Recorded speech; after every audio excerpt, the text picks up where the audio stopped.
अस्सलाम वालेकुम viewers and welcome back to secrets of physics. तो आज हमने सर्किट प्रॉब्लम्स के बारे में पढ़ना है और आज है प्रॉब्लम नंबर 2।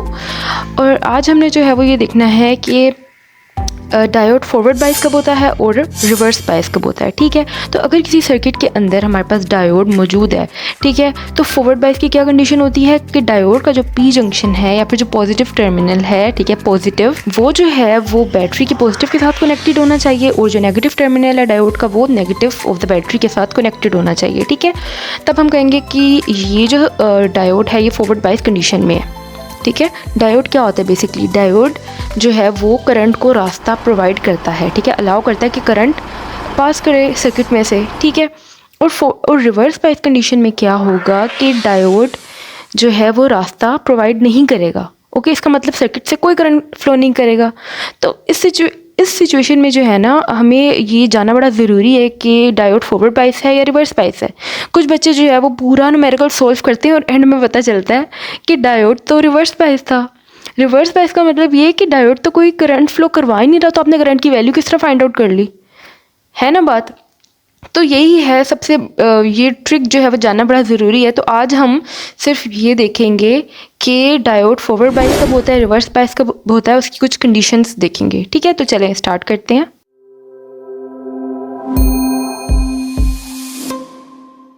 ओके जी, from the given circuit tell if the circuit is forward bias. ठीक है, हमने ये बताना है कि सर्किट हमारा फॉरवर्ड बायस है, रिवर्स बायस है, ऑन है, ऑफ है, या और साथ में डायरेक्शन बतानी है of the flow of the current के करंट इस तरह ऊपर की तरफ जा रहा है या नीचे की तरफ जा रहा है। ठीक है, सबसे पहले हमारे पास ये चीज़ है, ये हमारी बैटरी का पॉजिटिव टर्मिनल है और ये जो है दूसरा टर्मिनल ग्राउंडेड है। ओके, तो 6 वोल्ट हाई है एंड 0 वोल्ट जो है वो लो है।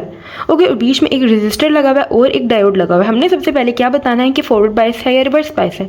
तो मैंने क्या बताया था कि अगर इसका पॉजिटिव जो है ना, इसका पी वाली साइड जो है, ये वाली साइड, ये positive terminal of the battery के साथ क्या होना चाहिए, कनेक्टेड होना चाहिए। तो हाँ, ये कनेक्टेड है इसके साथ, और जो नेगेटिव टर्मिनल है वो लो के साथ होना चाहिए। अब इस नेगेटिव का मतलब ये नहीं है कि ये नेगेटिव के साथ कनेक्टेड हो, ठीक है, इसका मतलब लो साइड, ये लो है और ये हाई है। ठीक है, तो हाँ, ये सबसे पहली चीज़ कि ये फॉरवर्ड बायस है। और जो डायरेक्शन है फ्लो ऑफ द करंट की वो इस तरफ होगी हाई से लो, क्योंकि करंट हमेशा हाई से लो फ्लो करता है। ठीक है, यानी हम ये मानते हैं कि पॉजिटिव से नेगेटिव की तरफ फ्लो हो रहा है, क्योंकि हमने कन्वेंशनल करंट की बात करनी है। हमने जितने भी इलेक्ट्रॉनिक्स में जितने भी सर्किट्स पढ़े हैं उसमें हमने कन्वेंशनल करंट की बात करनी है, इलेक्ट्रॉनिक करंट का जिक्र नहीं होता, बहुत पुरानी किताबें हैं। It is forward bias as the positive terminal of the battery is attached to the positive terminal of the diode। ये मैंने बता दिया। It is on, हाँ, दूसरी बात हमने बतानी थी कि ये ऑन है या ऑफ है। तो ये डायोड जो है ये ऑन है और करंट फ्लो करेगा, और अगर फ्लो करेगा तो इस डायरेक्शन में करेगा। Current flow from positive to the negative side, तो मतलब +6 वोल्ट से 0 वोल्ट यानी डाउनवर्ड डायरेक्शन में करंट फ्लो करेगा। दूसरी तरफ आ जाते हैं, दूसरी डायग्राम की तरफ। अब यहाँ पे हाई जो है हमारा +8 वोल्ट है और ये negative terminal of the diode के साथ कनेक्टेड है, और जो पॉजिटिव है वो इसका 0 वोल्ट मतलब लो के साथ कनेक्टेड है।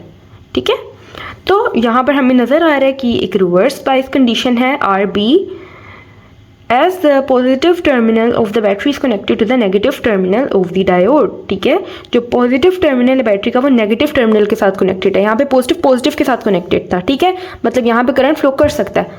अब यहाँ पे करंट फ्लो नहीं कर सकता। ठीक है, इट इज़ ऑफ, ये जो डायोड है ये ऑफ है। अगर ये ऑफ है तो कोई डायरेक्शन भी नहीं होगी करंट की। देखिए यहाँ पे हमने कोई डायरेक्शन ड्रॉ की है, नहीं की ना। No current flows in the circuit में से कोई करंट जो है वो फ्लो नहीं करेगा।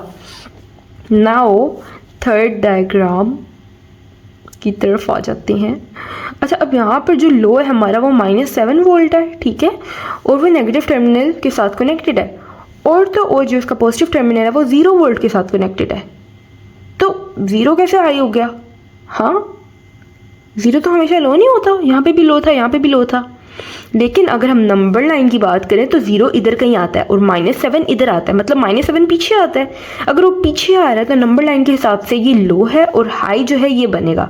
ठीक है, और हमें पता है कि 0 इस टाइम पे हाई है, तो हाई से लो की तरफ करंट फ्लो करेगा, मतलब इस डायरेक्शन में करंट फ्लो करेगा। ठीक है, फ्लो का तो बता दिया। और तो और ये फॉरवर्ड बाइस कंडीशन है कि इसका पॉजिटिव हाई के साथ है और जो नेगेटिव है वो लो के साथ कनेक्टेड है. It is forward bias as positive and positive are together and negative are together although the direction is opposite. बेशक डायरेक्शन ऑपोजिट है. It is on and current flows from higher to lower potential 0 volt से -7 volt, यानी ये ऊपर की तरफ flow करेगा. ठीक है, तो अब ये जानना हमारे लिए क्यों ज़रूरी था, क्योंकि आगे जो हम प्रॉब्लम करेंगे ठीक है उसमें हमारे जो है वो सर्किट प्रॉब्लम्स हैं और तो और वहाँ पर ये चीज़, ये वाला कॉन्सेप्ट बहुत ज़्यादा ज़रूरी है. हाय ओके, तो थर्ड प्रॉब्लम हमारे पास है calculate the potential across the resistor and current in the circuit. Okay, potential across the resistor, ये हमारे पास रेजिस्टर है, हमने यहाँ पे पोटेंशियल फाइंड करना है और तो और करंट भी फाइंड करना है, यानी इसका पोटेंशियल और इसका करंट फाइंड करना. दिया क्या हुआ इन्होंने, हमें जस्ट इस रेजिस्टर की रेजिस्टेंस प्रोवाइड की गई है और हमने इसका पोटेंशियल और करंट फाइंड करना है. वो हम कैसे करेंगे, हाँ वो हम इसके एनालिसिस के थ्रू करेंगे. सबसे पहले तो ये एक बैटरी लगी हुई है, ये एक डायोड है और ये एक रेजिस्टर है. अब बैटरी का पॉजिटिव टर्मिनल इसके डायोड के पॉजिटिव टर्मिनल के साथ कनेक्टेड है और बैटरी का नेगेटिव इसके नेगेटिव के साथ कनेक्टेड है. ओके, बैटरी कितना वोल्ट दे रही है, 12 वोल्ट. अच्छा, सबसे पहले ना आपको अगर सर्किट दिया जाए ना तो सबसे पहले इसको अच्छे से एनालाइज किया करें कि आपको क्या क्या कंपोनेंट दिए हुए हैं और आपने क्या क्या इंफॉर्मेशन प्रोवाइडेड है या डाटा आपको क्या क्या प्रोवाइडेड है और उससे आप क्या इन्फॉर्मेशन निकाल सकते हैं. तो बैटरी में हमारे पास 12 वोल्ट्स दिए हैं, सिलिकॉन का हमारे पास डायोड है और 0.7 वोल्ट ये खा रहा है. अगर ये 0.7 वोल्ट खा रहा है तो बकाया सारा इसके पास चला गया. 12 में से माइनस करें 0.7, 11.3, मतलब 11.3 इसका क्या आ गया, सीधा सीधा पोटेंशियल आ गया. ठीक है, विदाउट एनी कैलकुलेशन हमने पोटेंशियल फाइंड कर लिया. कैसा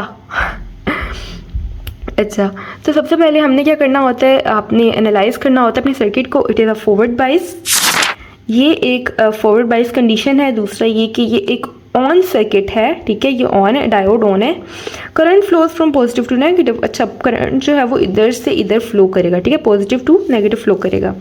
और ये VB जो हमारी बैटरी का पोटेंशियल है, ठीक है, वो इसके पोटेंशियल और इसके पोटेंशियल के सम के बराबर है और तो कहीं वो ज़ाया नहीं हो सकता ना, तो ये इन दोनों में जाके ही डिवाइड होगा. तो VB equals to VR plus VD. यहाँ से हमने VR निकाल लिया, ज़ुबानी निकाल लिया था 11.3 वोल्ट. अब हमें पता है V equals to IR, simple ohm's law है. V इक्वल्स टू IR, यहाँ से आप I निकाल सकते हैं. 11.3 divide by 5 × 10⁻³ ohm, 5 kilo ohm. यहाँ हमने वैल्यू इसकी पुट कर दी और हमने करंट की वैल्यू निकाली 2.26 मिली एम्पेयर. हमारे पास करंट मौजूद है, यानी हमारे पास इसका जो करंट आ रहा है वो 2.26 मिली एम्प्स आ रहा है. ठीक है, हमने करंट निकाल लिया और तो और हमने पोटेंशियल भी निकाल लिया. नाउ दिस सेकंड वन, अब आप इसको देखें. ओके, अब इस सर्किट में देखें. सबसे पहले तो आप इसको एनालाइज करें अच्छे से. ठीक है, यहाँ पे हमें एक रेजिस्टर दिया हुआ है 2 किलो ओहम्स का. ठीक है, हमने इसका भी पोटेंशियल और इसका भी रेजिस्टर निकालना है. सिलिकॉन का डायोड है, इसका मतलब ये कि इसकी भी जो वोल्टेज आएगी वो 0.7 वोल्ट्स आएगी.